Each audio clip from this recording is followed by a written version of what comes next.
Hello, welcome to Peaceful Rebellion and Hello, welcome to Gary from Alternative Interactions. Super. So, Gary, we left on a bit of a cliffhanger last time because We, you said something about alien ships that you didn't finish. I So, how did. about that? How about that as a starter? That's a good start. Otherwise, I think the audience and the beautiful Femi will be going, "Oh, they promised us that and they didn't deliver." So, yeah, yeah, we sort of like got to the end of the stage, and then it was like, "What's coming with craft?" wasn't it? And it was Three Eye Atlases, wasn't it? That's the one we was talking about. And I think there's even a comment or people asked in the comments, wasn't there, about Free Eye Atlas? Yeah. I've certainly had questions about it. And so, yeah, fundamentally, from my understanding of what I see, and also I'm in the privileged position, and I really am, where I know some very, very switched on cookies who can astro project, see, do tarot cards. I mean, that does give an advantage. It really does. I mean, like, I know you've got your emirises, but I have that, but also I have a group around me which is just they're so switched on, Mm. and I'm really blessed for that because it's nice to hear what other people say and feel about this. Okay, and I'm not going to mention any names, but what they see and feel is very similar to what I've been seeing and feeling. So this is the feeling of it. Okay, yes, it's a craft. Yes, it's a non-terrestrial craft. Mm. Yes, it contains beings that probably look identical to us, who knows, or not, but it contains beings. But the key point that I'm getting and they're getting is they're friendly. Uh-huh. Not friendly for the dumb elites, but friendly towards us, the people. Okay. So um, we've all seen craft before. I mean, God, that would have been about 2017, 18-ish. Yeah, no, before that, 2015, 16. I actually had a period of 6 week period where I had two craft come over in 6 weeks apart, exactly 6 weeks apart from each other. And we actually saw down the road from where I live is RAF Lakenheath Hmm. or UAF, the American version of RAF, I should say, really. It's UAF, isn't it? Or whatever it is. And they actually sent fast jets. And we had fast jets dogfighting these three orbs that were flying around the sky for about half an hour, 20 minutes. So I've seen that happen twice now. Yeah. And at one point, I was actually hanging out my window looking. They were sat right above the house, and the free lights. If you imagine free lights, they just went. They were like a ship, a craft that was solid. They then split, and they went ping, ping, ping. Just went gone. That was it. So we can't say that we haven't had non-terrestrial vehicles being spotted in the past.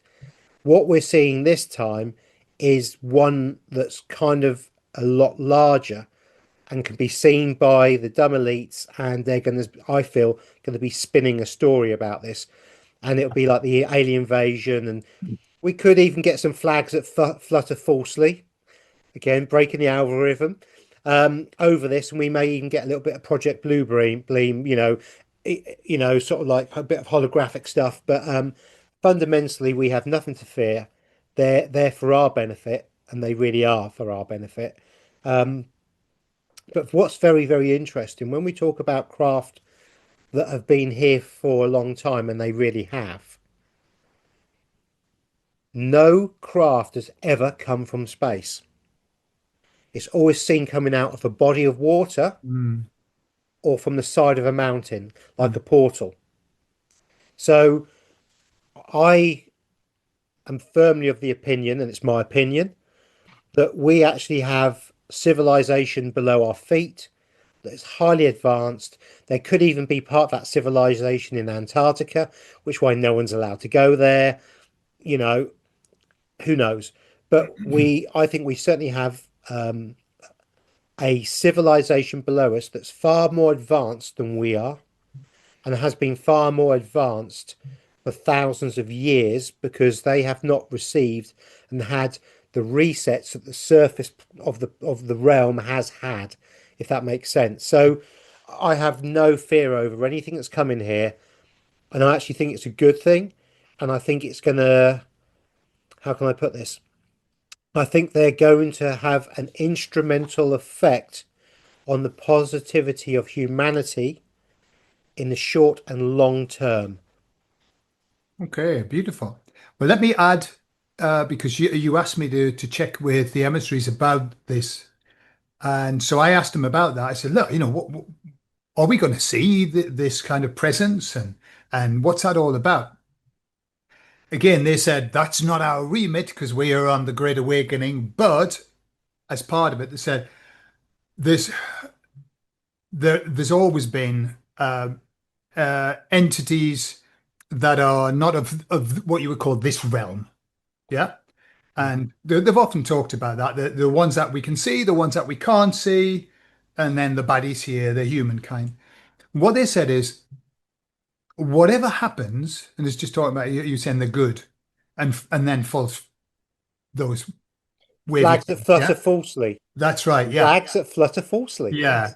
Uh, what they were saying was all we need to do is take the measure of if these beings are asking us or telling us that our salvation is only through them, that allegiance to them is our only salvation, they said that's when you know that it's bad.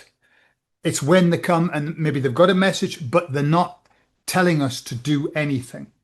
They're not imposing on us anything. So I think, and obviously, I mean, the baddies have got a very, very obvious agenda that they do, which is, the Hegelian dialect, the problem, reaction, solution, Yeah. Yeah. So yeah, and there was something else he said as well. I heard somebody talking about this the other day. They said the day that they imposed the heliocentric model on the world was the day that people stopped considering that there might be other lands beyond this, that this is all, the ball put us in this prison of this is all that there is, there's nothing else, and there's a lot of evidence that suggests that there are things beyond this, there are things below this, the hollow earth has been talked Yes. about for a long time. Yeah. So yeah, I agree. There's a lot, there's so much that we don't know Yeah. about what else there is there. Yeah. Yeah. I mean, we're just scratching the surface like chickens, to be fair. And and I mean, Admiral Bird, Yeah, he did a show called The Longines Chronicle. And to be honest with you, with all the research on Antarctica, really the only thing that you can kind of take away is this one interview done. And you have to bear in mind that Admiral Bird was a 33-degree Mason. You sure. know, so that there's one side of the coin and the other side of the coin. So again, I look at this as in face value, okay, and circumstantial, okay. Now, Admiral Bird was the youngest admiral in history.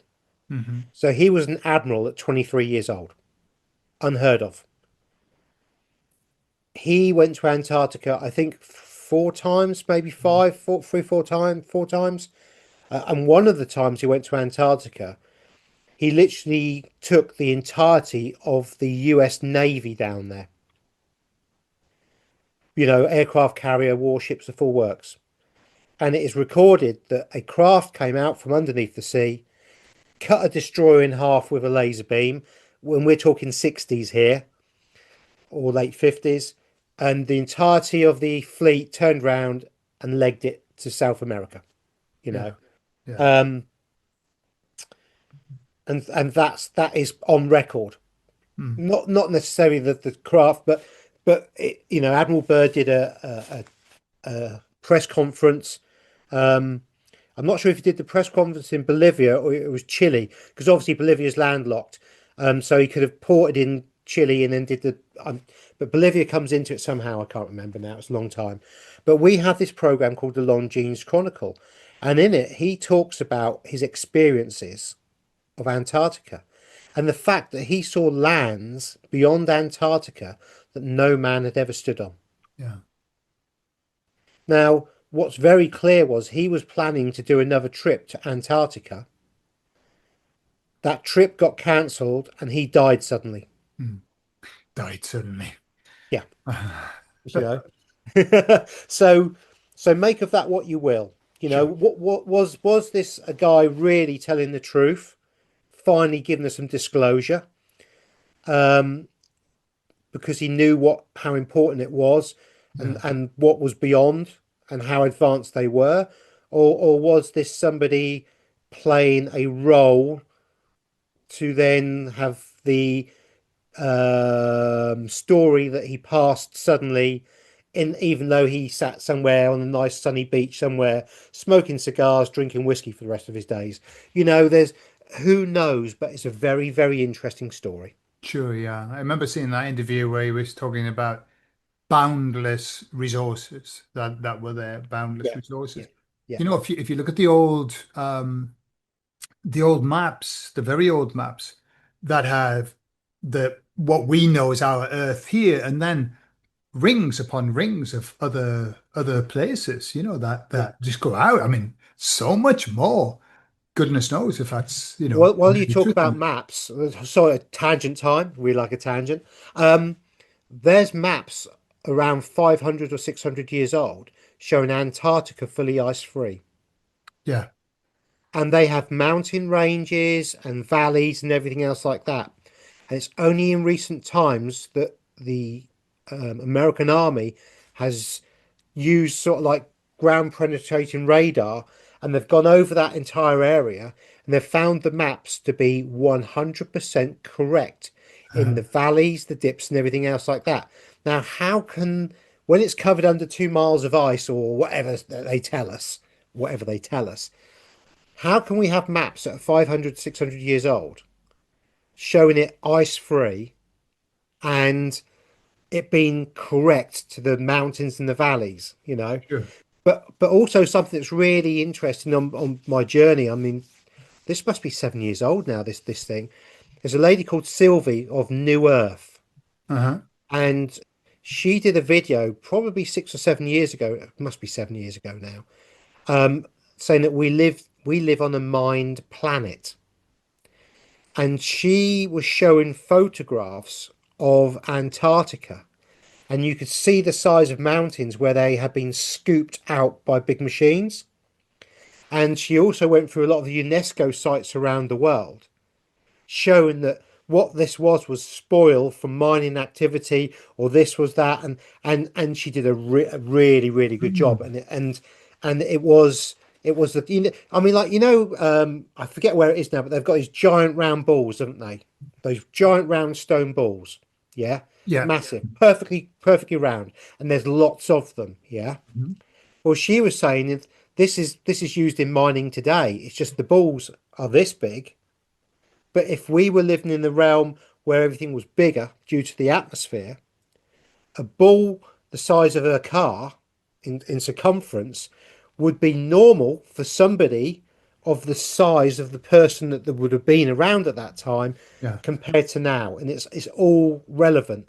And so that's a, I mean, what I'll try and do is send you the link to that one, Gordon, so you can drop Yeah. it. Yeah, I could drop it in the Really, video. really worth watching, because that one is a bit of a mind bender, but Yeah. also makes perfect sense to what we're on, Sure. as in the mining activities of the past.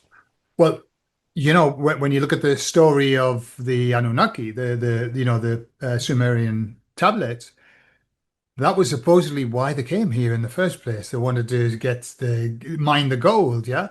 Yeah, The other thing is, I was going to ask you about as well, because I know that lots of people say, well, Antarctica was green because then we had a pole shift and everything. That assumes the heliocentric model, I presume.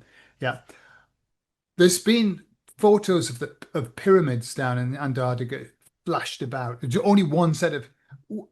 Have you seen any more information on that? Do you think that's a real thing? um, there will be pyramids. There's pyramids everywhere, I agree. um, and there will be. I mean, there's even pyramids in the UK, even though you can't see where they are anymore, they've collapsed, but there's pyramids everywhere. And the reason why there's pyramids everywhere is because they actually copy the Great Pyramid of Giza, which is a very, very important pyramid. And that's why we get the pyramid um, copycatting going everywhere. But Yeah. what's very interesting about this is um, all pyramids have a lower chamber. Hmm. They knew about the lower chamber in the Great Pyramid. They didn't know about the upper chamber. And the upper chamber, I think, was only found in, was it 856 AD by some Muslim, I forget what his name is now, but they were blowing bits of the pyramid up internally, looking for treasure, like you would, and they then found the king's and queen's chamber, which is above, isn't it? I Hmm. think. Well, no pyramid in the world anywhere has ever been built with an upper chamber apart from one. Okay. So if you were copying something, you'd copy what you knew, Well, you knew, yeah. not what you didn't know. Sure. So for me, you have an original template and then you have pyramids that are later. Yeah. Do you Yeah. see what I mean? You think Egypt is the original template then? Yeah, Yeah. yeah, I Okay. do. I do. But time-wise, time is as we know is not fluid in the way, and it's not linear in the way we think it is. So um, I think from memory it was 2903 or 5 BC when the pyramid was completed in Egypt. Yeah. And so all other pyramids are likely after that period because it uploaded information into the hieroglyphy. Sure. Anyway, getting back to Antarctica, I've done some work with Sonia from the Tree of Knowledge, very interesting lady. And in Antarctica are the halls of Amanti. And the halls of Amanti are fundamentally the knowledge of everything. And there's three chambers of the halls of Amanti. Hmm. And if you vibrate at a certain frequency, you can get into the first chamber. And there's a chair front there. And if you sit in the chair and you vibrate at the right frequency, it'll take you through to the next chamber. And if you don't vibrate at the right frequency, that will transport you anywhere else around the world and sit you on top of a mountain Okay. or wherever. Do you know what I mean? You get kicked out of there I thought you were fundamentally. going to say it explodes you as well. No, no, no, no. But you get shoved outside and you're like, Okay. okay, I don't think I'll play that game again. Yeah. But they do have what they call the Halls of Amanti, which is one of the most high-tech um, control mechanisms of this realm with the knowledge. It's a bit like the Akashic records, Hmm. but in physical form in this realm. And that's definitely in Antarctica. Okay. Yeah. Yeah. Because one of my bucket list things is to go to see the pyramid in Bosnia because that's fascinating. But I just saw a message. It was just a one-off, but they found another pyramid in, I don't know whether it was Poland or something. Another one that's been found. So they're Yeah, everywhere, as you said, they're everywhere. yeah, yeah, they are. They are. Just an interesting thing. I don't know whether you know the channel. I think it's called Crow 777. Have you come across them? I have heard of it. Yeah. Is um, is that mud floss fossils or no? I think they talk about everything, but I recall that I think it was the same guy, he uploaded a video of the moon showing the moon glitching sort of, Yes, and, yes, and I've seen he that. lost his That's it. channel and they took him down and everything because of Really, it. yeah, yeah, Yeah. yeah. So I Because was listening. you could eh? see like a holographic line going across, couldn't you? Yeah, like this. Yeah, Yeah. yeah. Well, I was listening to a show that they were doing. I mean, the two guys that were talking, very intelligent guys, but they were talking about the pyramids, and they were saying, "Hang on a minute, we've got structures that are we can't achieve today. Precision that we can't achieve." And they said, and then on the walls, we've got this one-dimensional paintings of people, one-dimensional.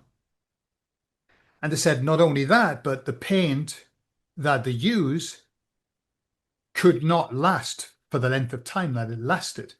It's the same as the cave art that they say were drawn by the caveman. That paint doesn't last that long. Doesn't matter how well it's preserved. And they were saying it just doesn't make sense, that they can do all these wonderful feats of engineering, but they can only paint two-dimensional stuff on the wall or one Yeah, dimension. yeah, yeah, yeah, yeah. No, no, I agree. I mean, there was a hoax, and it is a hoax about the Great Pyramid of Giza recently, where we know there's structures underneath. That's Oh without yes, doubt. yeah. But they were showing people going under, and there's all hieroglyphs of, Egyptian hieroglyphics and all the bits and pieces, yeah. And there's like, oh wow, wow, wow, wow, wow. Well, that was total and utter bumcum. Inside the Great Pyramid of Giza is not one single Egyptian artifact Mm, anywhere. mm, The only thing or piece of graffiti or writing there is inside the Great Pyramid of Giza is there's a little piece where they show you the size of how they built the pyramid. And it's like an inch, the English imperial inch. It's slightly different, but it's very similar. And so there's a guy called Sir Flinders Petrie, an English guy in the 1800s, and he went out and he measured the entirety of the pyramid to within 1,000th of an inch imperial, but they worked it all out. And throughout all that time, they have never found any kind of hieroglyphs, carvings, or anything inside that pyramid. So yeah. when they said that we went below and there's all this stuff, and that was the foundations of it, no. Mm. The Egyptians didn't build the pyramid. The pyramid was there when the Was Egyptians were there, there. yeah.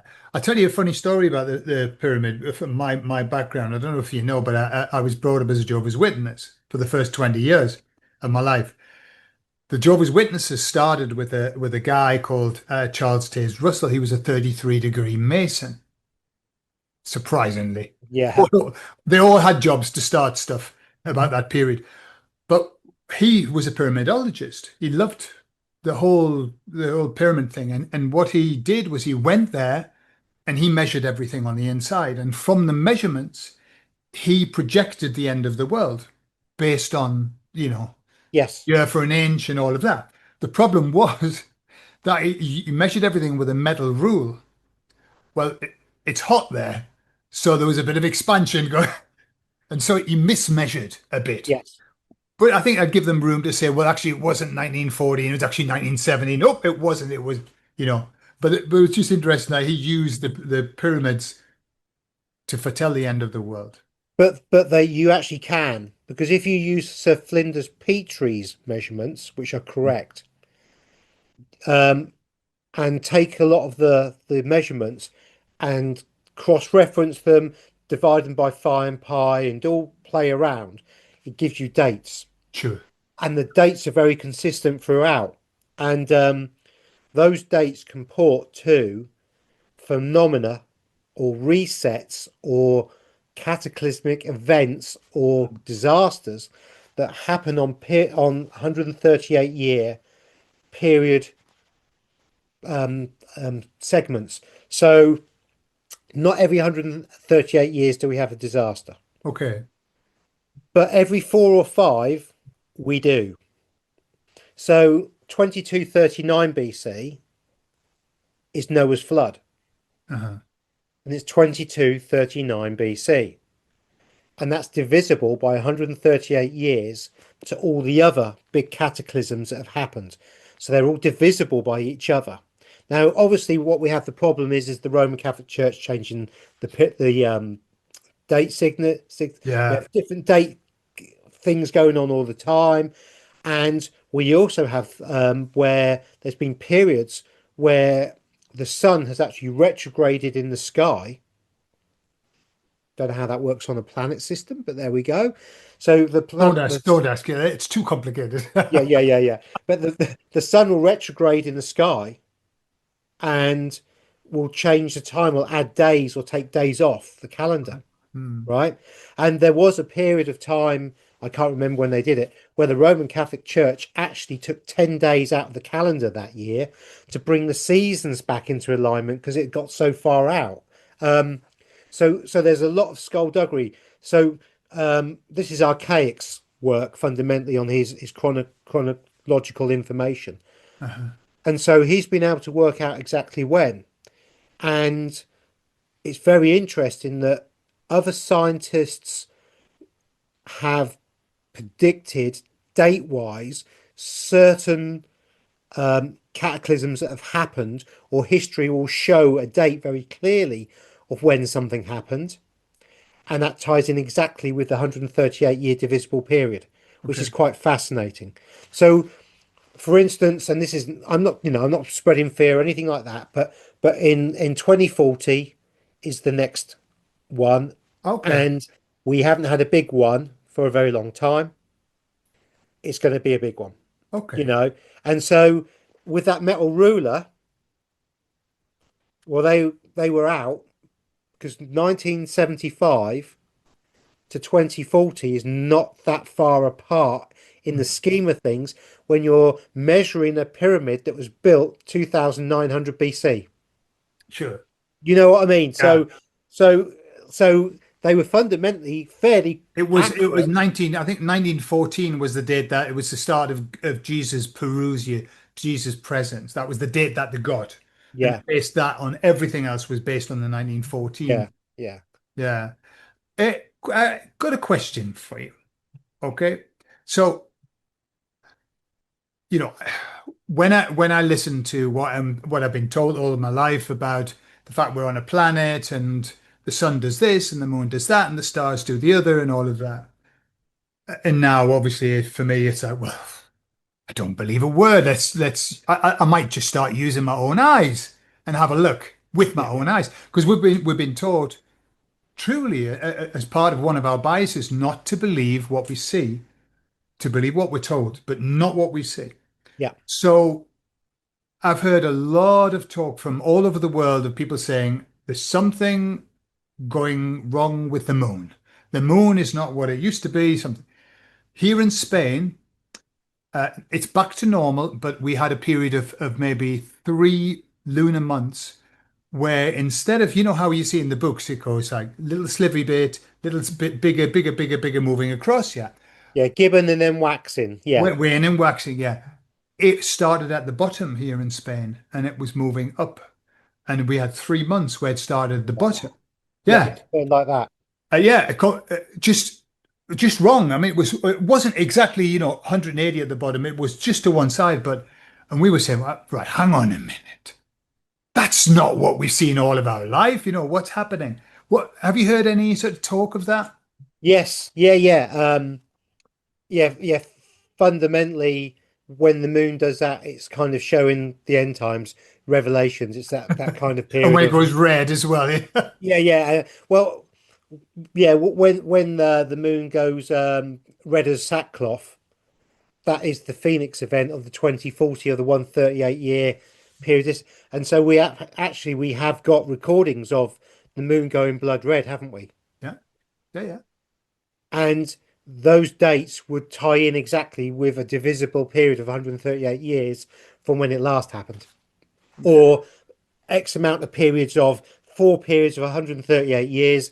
Bang, here you go. Mm. So yeah, you're quite right. The moon has moved and did move, and I don't know if it's gone back again, but it's This very month, this month interesting. it's normal. This month Yeah, it's yeah. yeah. But it's very interesting that when we look some of the flags, particularly the Muslim flags or Muslim country flags, the moon isn't there with a star. The moon is upright with a star, Yeah. and that denotes a change. Or it's a, I mean, I had a guy I used to work with years ago who was Turkish, and I asked him about the flag once, just chatting away. And he said, yeah, he said, after this great battle that we had, we were victorious. And they looked in a puddle, and the puddle was red because of the claret that had been spilt. And in the reflection of the puddle was a crescent moon with a star above it, and so that became our flag. Okay. Which is, yeah, that's quite believable. Great story. But what if the moon had actually done that when they'd had the battle with whatever star or planet we're told sat above it that created the perfect environment for something to have happened that allowed that victory to have happened? Mm. Hmm. You know? Sure. But yeah, but again, the movement of a moon like that really does destroy the planetary system mechanism. And I Completely. mean, like, I can remember when I sort of first got into flat Earth, we started observing the moon because at school we're told that the moon comes out at night and the sun comes out at day. Well, that ain't true. No. Yeah, the sun may come out at daytime and go and, do all the bits and pieces, but the moon can be out as often as it is during the day as it is at night. Yeah. Yeah. Yeah. Well, that's not what I was told at school. No. And I'll tell you something else as well that, I mean, again, I'm just a very simple, I'm not a scientist or anything. I just use my eyes. And I know that I've been told that the shadow on the moon is the shadow of the earth with the sun behind us. So that yeah. So like, oh, by the way, in Spain, that means a lot. Okay. This movement means a lot. I'm just used to doing it. Umpteen times. I'm looking in the sky, the moon's there, the sun's there, and the moon's got a shadow on it. And I'm on the earth looking up, thinking, so what's creating that shadow then? Because the earth's not in the way. No. And No, the shadow will be on the sun's side. well, I don't know whether that's the case, Yeah, but yeah, yeah. Because I've observed the shadow being so the sun's here, the moon's here at an angle, and the shadow's here, and the sun's here. So the shadow's in the wrong place. nothing, it makes sense when you look at that. You think, "Oh, no, the sun, I shouldn't be able to see the sun, or it should be at least below the horizon for the moon to have a shadow on it. Just doesn't make any sense. However, maybe some scientists would say, actually, well, what that means is, maybe, but it just using my eyes, something seriously awry with that. Yeah, no, no, I agree entirely. It doesn't make sense. So these observations, like I'm just talking to you now, is what we did years ago. So this was around probably 2016, 15 again, around the time when we saw those craft. Because we were spending a lot of time at night time, sat there in the bedroom, all the lights off, the curtains wide open. We were in a house on the side of a kind of a valley, and we looked across a huge area, and we had a massive sky. So it was like a big widescreen television, and it was good viewing. And we watched the moon one day, and the moon, it sort of comes across and it's doing it at that speed, and it gets here and it went what? So it's moved consistently to a point, and it just went. Well, that's impossible. Hmm. And we watched it do it several times, and at that point, our conclusion was, what the hell that is, we don't know what it is. No, Because that ain't natural. It isn't, doesn't follow any of the patterns. It's wrong. Apart from it getting new, full, new. Apart from that, God knows what it is. yeah, absolutely. Do you know, interesting, you're talking about how long ago was it that you were seeing these lights in the sky? How many Probably years? 2015, 2016. So, right, because when I first started coming to Spain, so we're talking maybe 20 years ago, I was driving with my sister and my mom and my wife now. We're driving up toward our house. It's in the middle of the countryside. There's no light pollution. And just there were three, a triangle of lights just moving across the sky, and they stopped. And there were different colors, like a red and a blue and something else. Just stopped there, and we stopped the car and we sat watching it for ages, and then it went whee. I thought, wow, I've seen one. What it was, I don't know. But No. once you've seen it, because you hear lots of stories, but when you've seen it yourself, and somebody says, I saw something, you think, yeah, I know, because I did too. Yeah. Yeah. Yeah. I mean, plenty of my friends. Obviously, I don't tend to have the kind of friends most people have friends I can with. imagine. Yeah, yeah, you can. Yeah, and some are crazier than me, in fact. So, so a lot of my friends have had experiences with craft and not seeing beings, but certainly the craft. Yeah. You know, a friend of mine said she's laying there in bed one night and suddenly the whole house went doo, and the lights changed in the window and everything. It's all a bit weird. And so she's like, "What's going on?" She sort of like looks out, and the craft has actually landed on her house. Holy cow. Yeah, yeah, yeah, yeah. And it's like, "What's going on here?" But Yeah. she wasn't probed. She wasn't taken away. It sat there for a little while, and it went off. And it was just to let her know that she's not alone, Okay. Yeah. and she's safe, and and that's what she took out from it. It wasn't the fear. Oh my God, where's the probe or anything like that. It was really, really Do you know when she was telling you that story? I mean, I know we're accustomed to hearing things like this, but how congruent was she when she was telling the story? How believable was she? 110%. Yeah. I tell you, I asked that because I've been teaching Spanish for a lot of years, and I had a student, and you end up talking about all kinds of things when you're teaching, a language. You're just chatting away, and I said to her, "Do you believe in ghosts?" And she said, "Yeah." But it wasn't like, "Yeah, I believe in them," because and she was absolutely congruent. "Yes, I do." And I said, "So why?" She said, "Because I've seen them." And I said, "Explain, tell me more." So she said, "When I was a child, we lived in a house that was haunted, and every time I went up the stairs, there was a woman standing on the stairs. Didn't do anything, an old woman. And I used to, in the end, she said, I just say, oh, whatever, let me go by." But because she'd seen it and she'd experienced it, she was absolutely congruent when she said it. It's not like when some people tell you things and you think, no, no, this really happened. Yeah. Yeah, Yeah, the house I'm talking about with the big window that's over Sutton Valley, that was possessed, haunted. right. So you would come down in the morning and every single drawer and cupboard in the kitchen would be open. Hmm. Um, the amount of times it felt like somebody was creeping up behind you, particularly in the kitchen, was just off the chart. In fact, the children and my partner at the time refused to go downstairs at night time. Wow. Okay. Um, We'd sometimes my partner would be woken up in the night with a lady whispering in her ear while she's Right. sleeping. And we had a cat at the time, and you know what cats are like. If you shut the doors, they're scratching. They Scratch, don't scratch, like it. scratch. Yeah, yeah. So we would always have the door ajar, and we had a long sort of corridor area. It was a four-bedroom house. So it was a big house. And so we had sort of like you came up the stairs, turned sharp. There's a bedroom here, our bedroom, corridor, bathroom this side, and two bedrooms over here. So it was. And because it's such a large area and there was no real natural light in that part, because the kids, if they had their bedroom doors shut or whatever, for privacy. So we put a little lamp, little night light in the socket there. And we would regularly be in bed and the light would dim and come on again.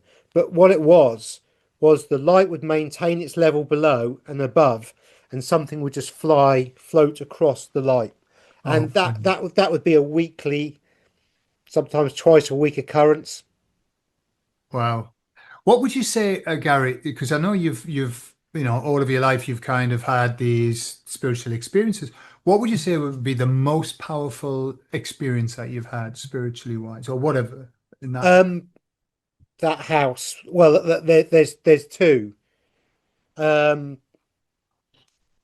do you want the scariest one first? Yes. Um, in the house that we lived in, it was an 80s build and everything was 80s. So the heat, although it had gas central heating, the boiler was either on or off, and that was it. So we left it on all the time, but we had a thermostat in the lounge, and it was one of those physical ones where you turn up or down. So we'd run it all the time. So even in the winter, the thermostat would be set, say, at 16 degrees. just for the sake of it, and it never come on, obviously. And as it got colder, we might turn it to 18 or 21 during the day, evening when we're about. And at night time, I'd turn it down to 18. You get up in the morning, it's warm enough to sort of like, turn it up to 21. And within half an hour, the whole house is warm. So we kept the house at a constant temperature. And every night I would go from 21 degrees to 18, physically turning this. So the lounge is 26 foot long. I don't know what that is in Big meters, but house, that wasn't it? oh yeah, it's a big house. Big 4 bedroom house. I mean, it literally had 3 double bedrooms, Hmm. and one small, and the smaller bedroom was a good size single. It wasn't a box, it was a good size single. Yeah. So the lounge was 26 foot long and it was about 15 foot wide. So, you know, you could have a party in there, a disco in there, in Absolutely. fact. Um, and so that night, I turned the thermostat down to 18, fed the cat, got upstairs, really happy to be upstairs. Downstairs wasn't a good place to be. So I'm just getting into bed. Click, the heating system comes on. Now I've just turned that down. I'm anal. I'm OCD. I'm anal. There's no way I did not turn that down. I've just turned it down and clicked, the heating's come on. Mm. And I immediately got this shudder down my body. I thought, oh my God. So I tried my hardest to persuade the girlfriend to go down, and she weren't having none of it. So I get up, go down, and as I'm walking down the stairs, so we've got stairs to the front door, and next to the front door is a glass doored sort of thing where you can look into the lounge. And it Yeah. was very strange that you had switches for the lounge lights on the outside of the corridor as well, or the hallway as well as inside. Okay. Very strange. But so as I'm going down the stairs, as I sort of like you got the ceiling level as you're going down, I get so far and I'm suddenly thinking, it felt like I'm walking into cold water. Mm. So you've got that cold feeling. So I stood on the stairs and I'm going, I don't want to do this. I don't want to do. So like Dutch courage. It's okay. It's okay. There's nothing there. There's nothing can hurt you. There's nothing there. Everything's okay. So I then go down into the hallway and I've just walked down into some cold. It's feeling cold. I mean, I'm not saying you could see your breath or anything stupid like that. It felt wrong, cold. So I've switched the lights on for the lounge and I'm looking through the door. So the door's shut and I'm peering through, thinking this glass door, thinking, can't see anything, can't see anything. And everything in my body is saying, don't go in there, don't go in there. But I'm too tight to leave the heating on all night long, Yeah, you yeah, know? absolutely. That would be my money. Money's burning. Yeah, that's the one. So I opened the door, stepped into the lounge, and I got, it's a trap, run. And I'm going all goosey with thinking about it. And I literally ran down the 26 feet to the bottom, and the thermostat had been put on 30 degrees. Wow. And this is a trap. This is really bad. This is really dodgy. Get the hell out of there. And I panicked and I spun it to zero. And I think 3 steps did 26 feet and did the stairs in 3 steps as well. Olympic level. Yeah. Yeah. And somehow managed to turn the light switch off as I went past it in midair. And I got upstairs and I literally cried and I shook. Uh-huh. And I've never been so scared, and it felt like a trap. It felt like something was waiting there that was really not of this world. And yeah, we seriously considered getting the priest in, and say we got up the next day, went down, and it was just normal. Right. Was that a rental house or had you It was bought a it? rental, Rental. yeah, yeah, yeah. But many a times we were like, do we get the priest in to start spreading the old holy water? It really was a yeah, Interesting. it was an experience. But so yeah, that one was really scary. But the other one, which was really a defining moment and really changed the course of my life up until recently, fairly recently, Uh-huh. was when I was 7 years old, Christmas time, in bed upstairs. a being walked through the wall from outside, and he was a fire being, as in it was like little flames all over him. He was about 6 foot tall bloke, good build, like bit like Linford Christie kind of build. Do you know what I mean? You Sure. could see the definition of the being, and I felt the most peaceful I've ever felt in my life because I'm watching this thing coming through the wall. You think, you'd scream or no, total peace. And I lay there in bed, and it came over me in the bed, and it came over my face, and it imparted information into me. Stood up and walked straight out the wall. Were you aware of the information, or was it? Yeah. Some of it. Uh-huh. Uh, One of it was that I had to marry an Asian woman, Okay. and I did. Hmm. Yeah. So I had no control over that. That was imparted in me, and it also made me very black and white. So it was one thing or another thing. There was nothing in between. There was no grey zone ever. It was Okay. that or it was that. Okay. You were either right or you were wrong. And a few years ago now, a friend of mine, she said, I've been told that I need to take something out of you and look inside your body. Is it all right? I said, yeah, of course. I trusted her, very powerful healer, shaman, full works. Yeah. And she sat me down and she said, I'm going to take something out of you. Is that all right? I said, yes, fine. And she told me she actually took a man out of me. And that had been placed in me at 7 years old. For good or for bad, it had been placed in you. Bad. For bad. To stop me from seeing the multiple possibilities of everything. Because if you can only see in black and white, it stops your ability to see the grey Yeah, of course. Yeah, of course. and the different shades of grey. You can't be an investigator anymore if you've seen just black and white. It's very limiting, isn't it? Limiting. Yeah. Yeah. Ah, wow. So And what happened when that came out? What happened? How did you feel after that? lighter, like a Uh-huh. weight had been lifted off my shoulders. I felt like the man who apparently walked on the moon. I just felt so light, and it was just like, oh, I can breathe again, and it was just like something had been lifted off me completely. Really, really strange. I didn't feel anything when the thing was taken out of me. Um, Yeah. no sensation whatsoever, but I felt so light. Yeah. So, Nice. oh my God. Nice. Nice when that happens. Yeah. Yeah, yeah. I had I mean I haven't had that intensity of experiences, and I certainly haven't been exposed to sort of the ghosts, apparitions and things like that. But once I was in working in Morocco, and I went to the supermarket, and I'd only been in Morocco for a couple of months. It was all very new, and I felt out of my depth. I didn't feel good there. And I parked the car and I went in the supermarket, did the shopping, came out to this enormous crowd. In Morocco, what happens is if something happens, everybody gathers. In Morocco, they'll gather to the opening of a tin of sardines. They're there. But nobody helps. Everyone just watches like this. So what had happened, I had forgotten to put my handbrake on the car, and it had rolled out of the car park and crashed into another car, like T-boned into a car. Oh my God. And it must have been like good 500 people just all standing.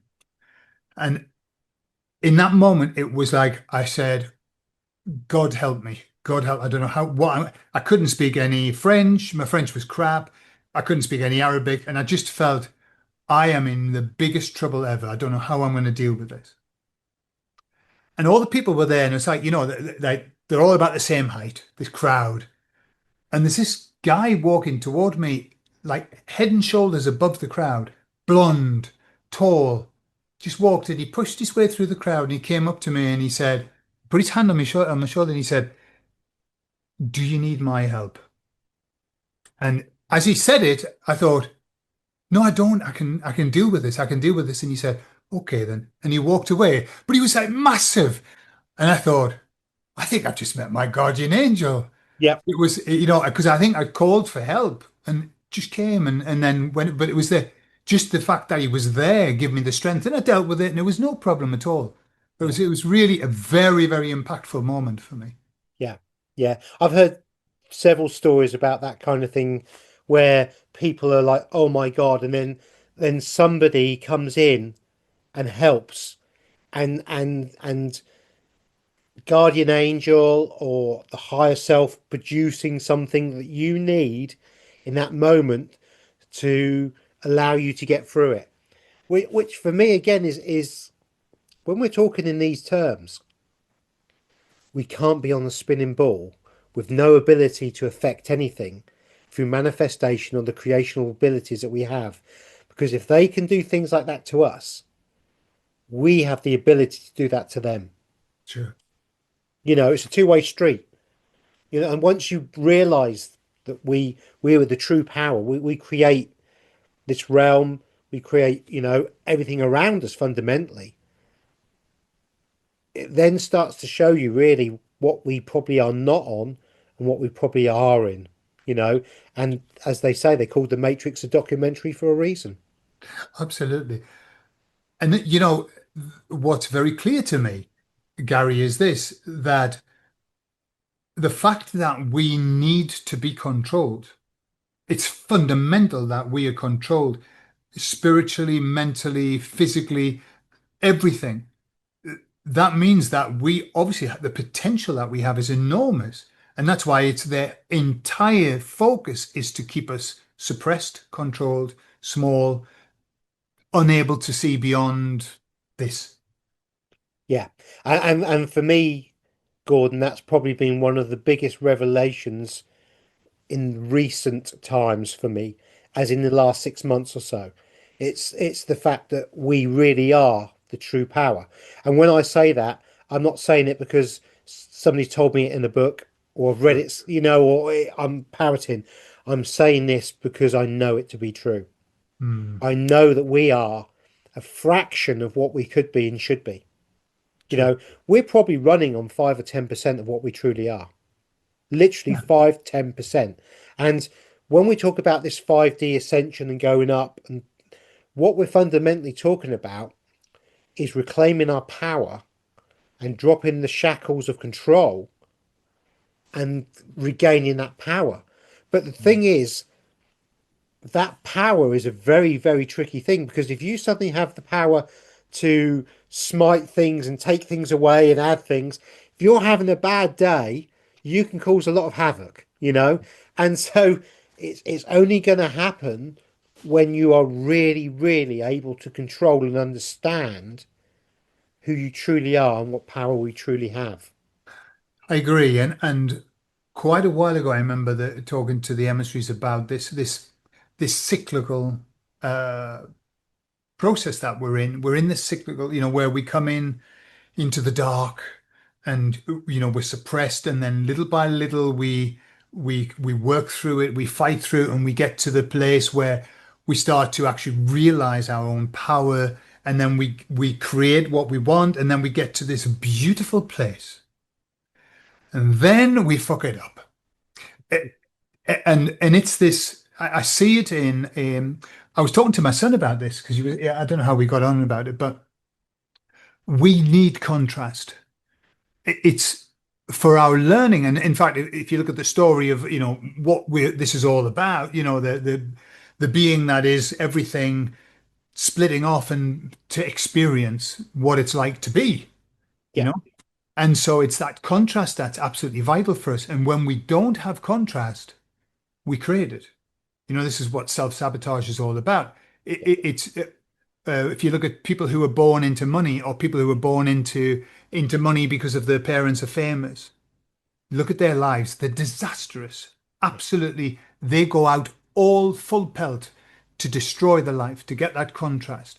And so I think the ironic thing about our process is that we work so hard to get there, but then we get there and we go,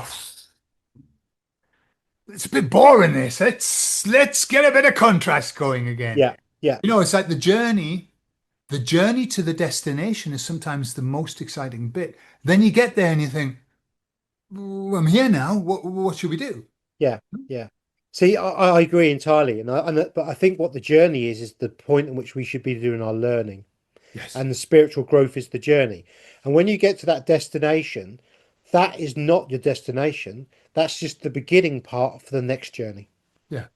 Absolutely. It's a But people constant can't cycle. see that. But people, you did a very good show. I don't know when we're going to air this, but today you dropped it out. But that was about that graph you're talking about. I Oh, forget yes. what you called it The now. The Dunning-Kruger That's the effect. one. Yeah, the Yeah. Dunning-Kruger. And what it is people go to the top of that graph. And if you haven't seen the video, guys, you need to, because I'm not going to tell you more. But when they get to the top of that graph, after the drop, they go to the top. They think they're at the top of the graph, Because it says guru. but Yeah. actually, they're still at the bottom Mm. because you can never get to the top of the path. The top of the path is the aspiration.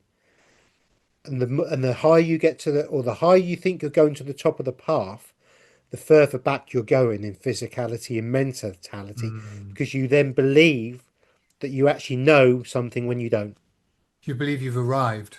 Yeah. Do you know, I'm in my teaching of language, I use this metaphor, which is really it's the story of everything, which is that we are, when you're learning a language, you're climbing up a hill, you're rolling a rock up a hill. The rock's so big that you can't see beyond. And so you just roll the thing, I don't know when I'm ever going to get to the top. And then finally you reach the flat and that's it, I've arrived. But when you look, there's another hill ahead of you. You're just on a little bit of a flat. And I think that's what we've got to remember is that there isn't any arrival. That's not the point. That's not the point. It's No. a breather. We have a breather. Yes, we We need a do. breather, thank Yeah, God. yeah. I mean, it's like with me when I first discovered flat Earth. I thought that was it. I thought Yeah, I was telling you, this is the red pill. This is the red pill. This is the one. It doesn't get any bigger than this. This is amazing. And all it was a stepping stone, yeah. and not a very big one either. Mm, You know. But at the time, it was all encompassing. sure. And so I pushed the boulder up. I got the flat, and I thought I'm there. And then you realise there's more beyond, but there is always more beyond. You Yeah. know, and this also goes back to self work. You know, so we or I never ever stop working on myself. Mm, mhm. There's always something that I can improve on. And it's not that I'm being overly critical of myself because I love myself. I've learned to love myself, didn't before. You know, Well done. love and forgiveness is the biggest key for everything, isn't it, Gordon? Yeah, I mean, you know, your job, isn't it? Part of your job. You're a counselor. You help people try to learn to love themselves, forgive themselves, and move forward. And it's a very big lesson. It's a very difficult one. It's one we always constantly forget often. sure. But that never stops working on the inner child to allow you to have the fun aspect of the inner child, but not the tantrum. Mhm. To have the ego to be just off the leash enough to give you that bit of hey, but not to come across arrogant or stupid or put yourself in a position that's jeopardizing your safety. Yeah, And this growth is continuous, and it's the same as my research. It's a continuous thing. Sometimes we come across something that's big and amazing, you think, oh my god. But now all I do is I look at this thing and think, oh my god, this is huge. But what's beyond it? sure. Because there always is something that, there's, we, I mean, I know more than most and less than everybody else. Absolutely. Yeah, it's the not knowing through knowing. The more that you study, the more you realize that you're in, miles away from Yeah. ever knowing. But it's great. I think I was saying in the video, I'm not stupid. I've done the work, but I know that I don't know. But it doesn't make you knowing that you don't know doesn't mean that you're stupid. It means that No. you've actually done the work. It's the Awareness. it's the Mount stupid people that don't need to learn anymore because I know it all now, you know? Yeah. Yeah. Yeah, Yeah. But that only comes with self-awareness and self-work. yeah, And it's a very difficult thing to look at yourself in the mirror, because we're brought up, and part of this program and the control mechanism of us is negativity. Because I bet if with your clients, I'm just wondering here, guessing that 99% of your clients will say, I'm this, that, and the other in the negative. They won't tell you anything good about themselves at all. And you then have to say, well, what are you good at? What do you like? What do you, and you have to change the mentality over from the way we've been programmed into the negative. And the negative program is part of the control mechanism to hold us down and stop us from reaching our full potential because we have so much potential. Sure. Yeah, we've been programmed the wrong way. We've been programmed to be losers, really. It's what they wanted us to be. And so it's a big job to get that self-love, self-worth, self-value is is ever so important. And just about everybody who comes for help in therapy is because they've got issues with self-worth, self-love, self-value. Yeah. It's just the way that it is. Interestingly, you mentioned the ego, and while you were talking about the therapies, for anybody that's interested, I was given, shall I say channeled? Yeah, we're in there. Yeah, I was channeled a course it called Ascending the Ego, and it was given by the emissaries. And what they were explaining was that we are taught to try and suppress the ego, to stop it, to get rid of it, the death of the ego. Yeah. And that's not the case. What we have to do is ascend the ego so that it actually, because it's a part of us, we can't get rid of it. It's programmed into us, in fact. It's programmed into us on purpose. And so we have to ascend that ego to let it work for us. So I did this really interesting course. It's free and it's on my, if for your Yeah, channel, Gary, I'll please. give Yeah, you yeah, the yeah. link. I'll give you the link. It's kind of like the whole, it's quite a lengthy course, a good few hours, but it's free and you can download it if you want to go through and ascend your ego. Yeah, yeah. Hmm? Because again, Gordon's just said it in a much better way than I did, and a far more professional way. But that's the point. The ego needs to be there, but it needs to be a mature, controlled ego. And obviously, we all go to the chimp stage and go and throw the baby with the bathwater out, and but it's bringing it back, understanding, and then looking at why you did it. Why did you react? What triggered me? What have I not worked on that caused that for me to act in that inappropriate way, rather than the I hear what you're saying, I'm not going to react to that, but I am going to process what you said and Yeah, think about it and come back with a response if I need to. And they're two very, very different responses, but both have the same outcome. sure, sure. Absolutely. Well said. Yeah. Okay. Well, listen, Gary, we've been talking for an hour. Been Goes absolutely quickly. fascinating, and I can see a pathway opening opening up that we could go for another hour down there. But maybe we should talk the next time, yeah? I agree. I agree. Yeah, Um, if it's too long, I think people start to sort of phase out a bit. And, I fully get that. sure. An hour is a good length of time for somebody. And also, we've got busy lives, and we still do have busy lives. Absolutely. And anything over can sometimes be a bit of a chore to fit in. Absolutely. And again, we've been taught to sell our lives by the hour, have we not? We Seven have. pounds an hour. Yeah. It's Wow. double what I get. It's double what I get. But when you get to 80, you try and buy an hour. Try and buy an hour from anybody. It's not available. Yeah. And that's a very good point, isn't it? You can't. You think when you're younger that time's a limitless resource, and when you get to a certain age, you realise it isn't. Yeah. And I, at my age, early mid 50s, have made a conscious decision to step out of that time paradigm and do something different. And I know you have in your own way, Mm. in the fact that where you live and what you do and how you live your life. We've made conscious decisions that we're not prepared to do what the system wants us to do. I'm never going to sell an hour of my time the way I used to. No. Very, even if you sell it for 1,000, it's still an hour of your time. You try and buy one, you can't. Yeah. That's the issue. We forget that. So Yeah. Gary, it's been fantastic talking to you. You're a wealth of information. Thank you very much for sharing your knowledge with us, Thank you, Gordon. and we'll talk again. Yeah. Yeah, we will. Definitely. Yeah, I really do enjoy these chats. So thank you very much, Gordon. And please remember to like, share, and subscribe to Gordon of the Peaceful Rebellion and for myself, Alternative Interactions. And Absolutely. that's the corporate spiel done as well today. Yeah, and if you want to lift your ego up, the link's in the video. Yeah. Yeah, I'll make sure I've got a link in my description thing for that. And thank you very much, everybody. Bye bye. Bye bye. Lots.